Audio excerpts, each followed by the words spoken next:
महाराष्ट्र देवस्थान इनाम निर्मूलन अधिनियम 2026 जो कायदा जो आहे तो देवस्थान इनामी जमीन जे आहे त्याच्यावर अतिक्रमण जे आहे भूमाफिया आणि अधिकारी यांच्या संगनमतानं जमिनी घशामध्ये घालण्याचा प्रकार आहे। बीड जिल्ह्यामध्ये यापूर्वी बऱ्याच प्रकार घडलेले आहेत आणि बीड जिल्ह्यातील उपजिल्हाधिकारी शेळके आणि आघाव यांना पोलीस कोठडी भोगावी लागलेली आहे। त्यामुळे या संत महंतांचं आणि सर्वांचं असं म्हणणं आहे की देवस्थानं ही वाचली पाहिजेत, देवस्थानं कशात भूमाफियांची गेली नाही पाहिजेत। आणि जेव्हा देवेंद्र फडणवीस किंवा सरकार हिंदू धर्म म्हणतं, राम मंदिर म्हणतं, मग लहान सहान जी मंदिर आहे त्याच्यावर अतिक्रमण काय?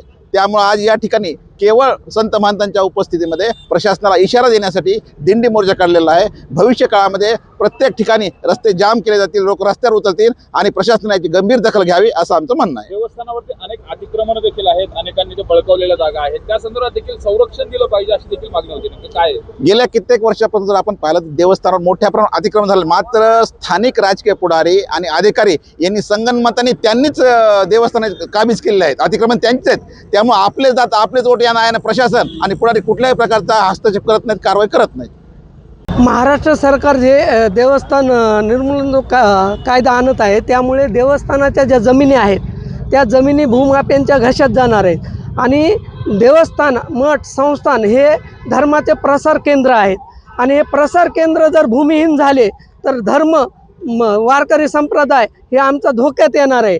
म्हणून आम्हाला वारकरी संप्रदाय आणि हिंदू धर्म वाचवायचा असेल आणि तर आम्हाला मंदिरं वाचवावे लागतील आणि मंदिरं जर भूमिहीन झाले तर धर्म धोक्यात येणार आहे। त्यामुळे आम्ही हे महाराष्ट्र शासनाने जो काही GR काढलेला आहे आणि जे काढणार आहे, जो कायदा आणणार आहेत, त्यामुळे तो धर्माचे जे केंद्र आहेत मंदिरं हे जे भूमिहीन होणार आहेत तो कायदा जो आहे तो रद्द करावा म्हणून आज आम्ही इथं मोर्चा काढलेला आहे। आज थोडक्यात मोर्चा काढलाय, काय इशारा असेल सरकारला याच्यानंतर कशा पद्धतीने तीव्र आंदोलन असेल? सर आज हे महंत संतांनी आज निषेध म्हणून थोडक्यात जे आज दिंडी यात्रा काढलेली आहे, यानंतर जर सरकारने त्यावर जर निर्णय घेतला नाही आणि तो शासन निर्णय GR रद्द केला नाही तर हे संत महंत कीर्तनातून याचा प्रचार करणार आणि त्याच्याहून सरकारचा निषेध करणार आणि त्या कायद्याचा विरोध करणार आणि हे आंदोलन यापुढे मोठ्या प्रमाणात उभं राहणार। यात आपले राष्ट्रमाता आहे आणि महाराष्ट्र ही संतांची भूमी आहे। गुरुरे गुलेबाबा म्हणायचे महाराष्ट्रामध्ये आणि त्यात बीड जिल्ह्यामध्ये संतांचं उभं पीक आहे म्हणायचे आणि मठ मंदिरं गड वगैरे संस्थान अशा पद्धतीचे भरपूर आपल्या बीड जिल्ह्यामध्ये आणि संपूर्ण महाराष्ट्र आणि देशामध्ये मंदिरं आहेत, संस्थान आहेत आणि त्यांना जमीन आहे आणि जी जमीन आहे त्या जमिनी त्याच देवस्थानाला कायमस्वरूपी राहाव्यात असा शासनाने निर्णय घेतला पाहिजे।